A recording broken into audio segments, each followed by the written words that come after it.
Lakers are up 3-1. Minnesota up 3-1 against Denver without Ant, without Dante. Raptors, Cavs, Hawks, Knicks tied 2-2. Joe, Denver is the most at risk of losing their series. Definitely, maybe.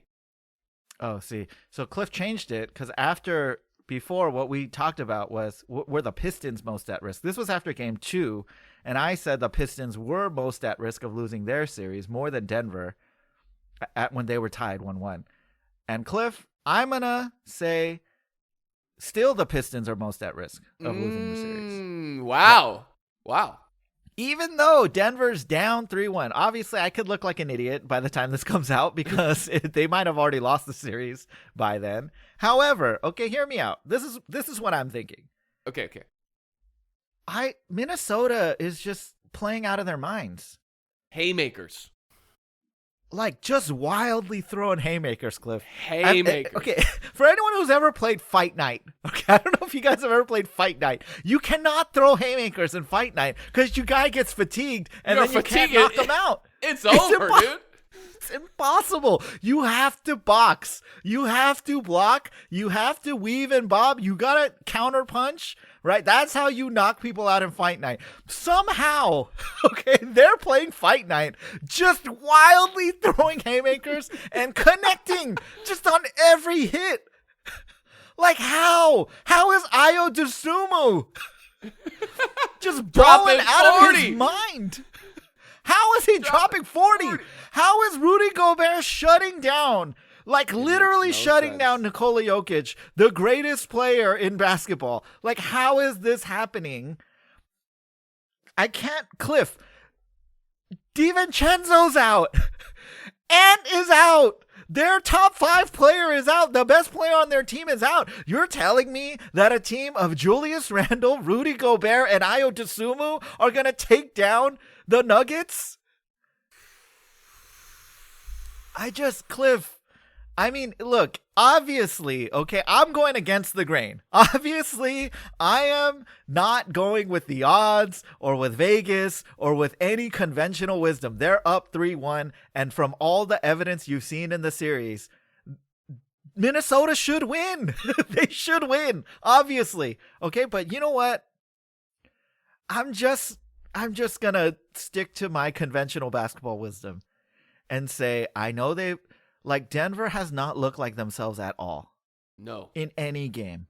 No. And I can't believe that they're just gonna just quietly disappear into the night. Right? If they win, look, everybody's picking Denver to win at least tonight. At the time of this recording, the game is tonight. Yeah. You know, the odds are picking it. Vegas is picking them. All the analysts are picking them. If they win game 5, and then it's 3-2, Minnesota all of a sudden has a Cinderella type moment, right? Where it's like 11:59 all of a sudden, right? And you're like, oh shoot, wait a minute. Are we really as good as we've been the past 3 games? Or are we about to turn back into a pumpkin? Right? Is it about to happen? Because do you think Ayo Dosunmu is going to drop 40 points tonight? No, he's not going to drop 40 points, right? He might drop like 20 points, maybe. Okay, but he might also drop like 13 points and have a bad shooting night, right? And then you're just relying on Julius Randle and you're relying on Rudy Gobert to just shut down Nikola Jokic. And look, I just don't think that's going to keep happening. I just don't. I think they're going to have it. I think the Nuggets are going to have a good game. They might even have a fairly comfortable win. Not a blowout. I don't think they can blow this team out. But I think they'll have a solid win, you know, like a 10-ish point win. And if that happens, all of a sudden, the pressure is massively on Minnesota to win Game 6. Because if you don't win Game 6 and you go into Game 7 at Denver with no Ant-Man, like you're in big trouble, right? All of a sudden, your confidence goes from sky high. Ayo Dosunmu shouting at everybody who can hear that he is like, you know, in God mode. Do you know what I mean? Like when you're in the zone, you're in the zone, but that doesn't carry over to the next game. The next game, you're just who you have been for most of. Like it's a brand new day. usually these kind of players regress to their kind of average numbers, right? You can have a hot streak for a few games, but I feel like I would assume he's gonna keep playing well because they can't. He's fast and they have a hard time guarding his speed. But man, is he gonna make all these like crazy? Is he gonna shoot ridiculous from three? Like I don't think so. And so in that series, I'm just still sticking with the Nuggets. He capitalized on his episode. When it's your episode, when it's Ab Eterno, you know, when it's Richard your episode, Alpert, you gotta go all out. You go all out, right? That's your story. You bring out the Spanish, like you bring it out. When you bring it out, you bring it out. All right. If you got perfect English and perfect Spanish, you better use that. All right. You better use that in that episode. It's time, right? But the next episode, he's still just the helper. He's just the helper. You're back to just Richard. Okay? The story is not about you. You're no longer Ricardus, Cliff. The story is not about you. But we will see, okay? We will see. When it's Choji's episode and he eats the 3 pills and gets some butterfly wings, I'm not sure how that is relevant, but hey, well, capitalize. No, that's perfect, Cliff. That's perfect because sadly, he still like loses, right? Doesn't he? I don't remember that well, but I feel like he still doesn't like fully win. Doesn't he lose? I don't remember. Maybe he wins. Maybe I'm just remembering wrong. You got to capitalize on him, and he did, right? But who is he really? Is he really the sidekick to the Ant-Man? Is he really even Batman himself? I don't think so. Okay. All that being said, how are the Nuggets so bad? So bad. Jamal Murray, 37% from the field in this series. Nikola Jokic, 39% from the field this series. 18% from 3. 18% from 3. Tim Hardaway Jr., who's their second leading scorer, 36%. Aaron Gordon, where are you at? What's going on? Look, Cliff, I don't blame Aaron Gordon. He's obviously hobbled. Tim Hardaway Jr., bro just has terrible shot selection and also can't make an open corner 3. Hits the side of the backboard. What was that all about? He needs to step up. He needs to hit some corner 3s. But honestly, you got to just blame Jokic and Murray, dude. Like, they're missing makeable shots. Like, for them, a lot of these shots are makeable. And I think they're flustered. Like, the Wolves are in their head. Rudy Gobert is in Jokic's head. It's undeniable at this point. And Jamal Murray is having, PTSD flashbacks to the last time they played the Wolves when he was throwing the stuff and, like, throwing tantrums on the bench because he just doesn't like the physical defense. And he just needs to figure it out. Like, he needs to make those tough shots. He makes tough shots. He makes tough step backs. He makes, like, pull-up threes. He needs to go to the rack and finish. Like, they need to finish through contact. I see Jokic doing a lot of stuff that kind of is annoying me. Like, he's trying to do all these games, like, get foul calls. He's complaining a lot. And it's like, dude, you're better than that. Don't play for the foul. Play for the make. Yeah, always. Yeah. Especially if you are a next-level world player. Yeah, there is one thing that makes me think, even if the Nuggets get through this series, they can't win the championship. And it's that this whole season, Jokic has not shot threes well. And if you remember, the last time they made when they made their championship, Jokic was, he was unconscious from 3. He was making everything. He was making those stupid threes, like those stupid Sombor shuffle threes, where it's like shot clock's down and he's double pivoting and shooting these threes.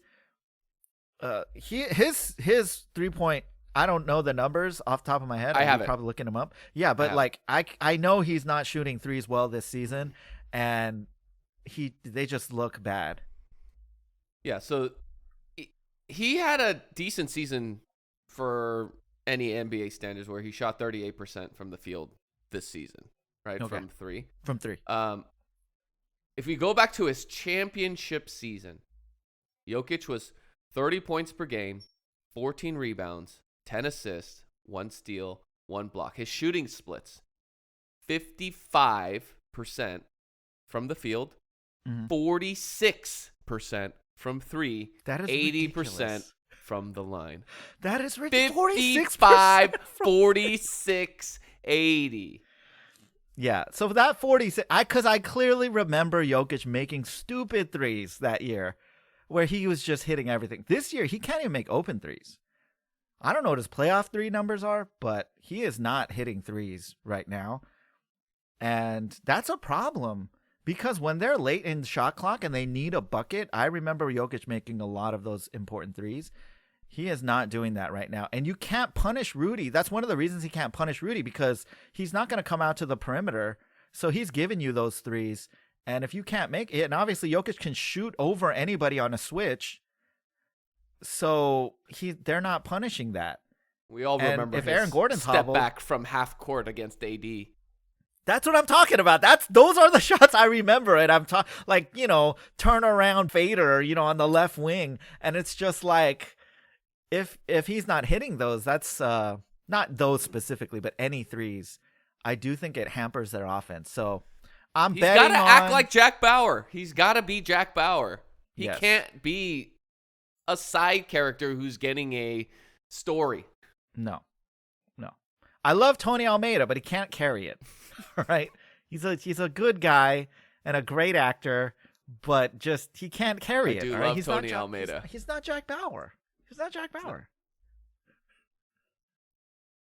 A lot of great characters. Nina, Chloe.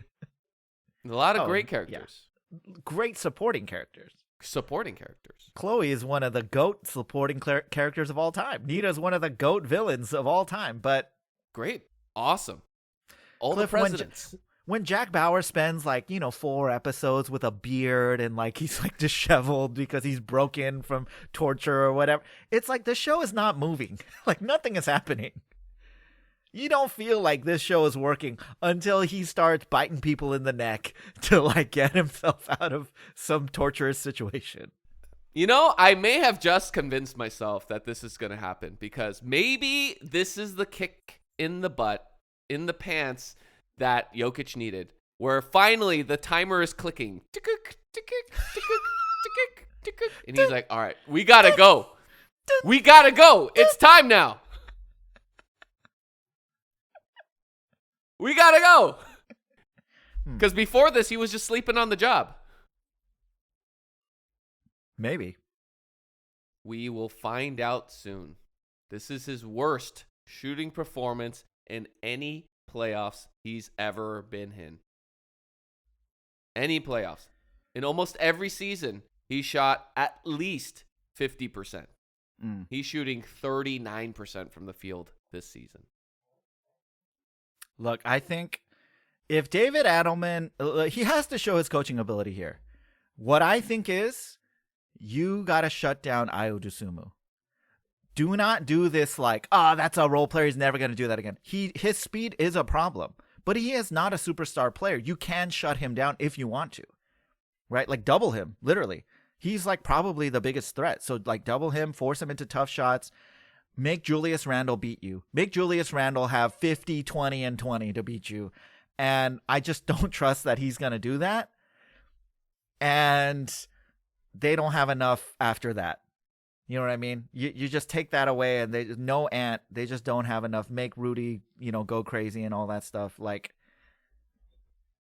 If David Adelman is a good coach, that's what he's going to do.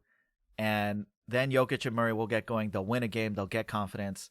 And it's kind of I feel like you get some downhill momentum from there. See, on the flip side, I think the Pistons are starting to figure out, and I also just don't believe in Paolo. Look, Paolo played well in the previous game. Now, did he get the luckiest 3? One of the luckiest 3s, right? It's up there. It's up there with that. Up there with the Halliburton, and it's up there with the Kawhi. Yes, it was a high bounce, okay? However, Cliff, here's what I liked about what Paolo did. In the clutch, I saw Franz Wagner getting the ball more.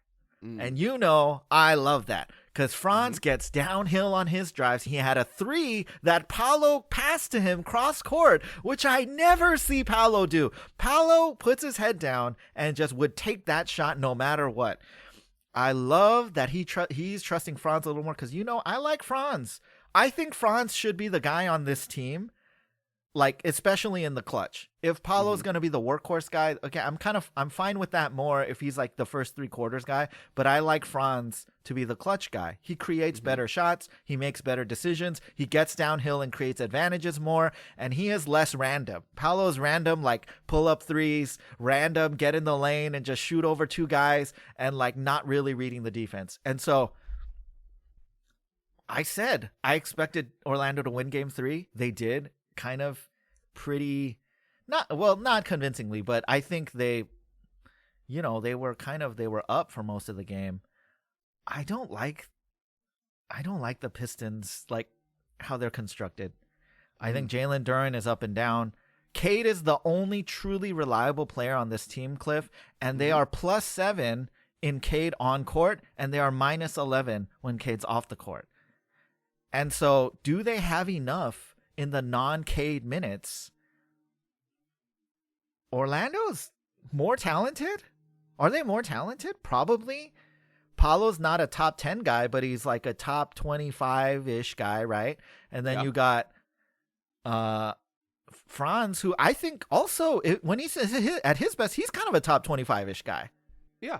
So you got 2 top 25-ish guys, and then you go down the list and you're like, all right, Jalen Duren's somewhere in there, but like I don't trust him that much offensively. Jalen Suggs is a bulldog, and then you got Anthony Black. The Pistons have what? Tobias Harris? I mean, what's going on? What do they really have? They don't have a lot of household names. Isaiah Stewart, yeah, one of the Thompson twins. Yeah, Thompson, like Asar Thompson, but like they're like, those guys are all like good when they're good and bad when they're bad.